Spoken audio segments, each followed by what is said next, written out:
Le changement climatique, le déclin de la biodiversité et la dégradation de l'environnement ont d'importantes répercussions sur la planète, la société et l'économie mondiale.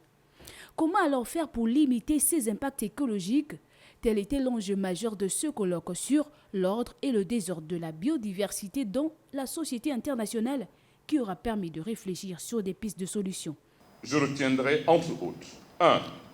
La volonté politique affichée des autorités publiques et de l'administration à mettre en place une stratégie nationale cohérente pour développer et promouvoir la protection de l'environnement et préserver la biodiversité. À cet égard, en 2, Monsieur le ministre, la nécessité d'évoluer dans un cadre harmonisé qui soit élaboré avec et par toutes les parties prenantes. En 3, la nécessité d'une action coordonnée tenant compte des réalités géographiques, culturelles et structurelles de chaque communauté.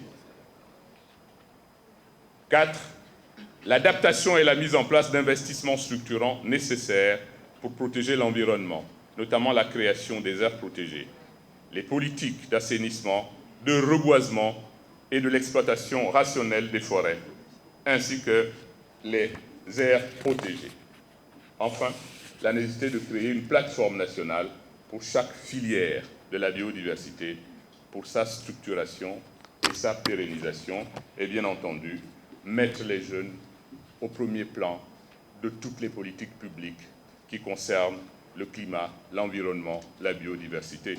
Le défi actuel, permettre que les actes de ce colloque soient connus de tous, de sorte que toutes les parties impliquées, chacune à son niveau, joue sa partition et que cessent ces actions qui ont plus d'inconvénients que d'avantages, surtout pour les peuples autochtones qui ont toujours vécu en harmonie avec la nature.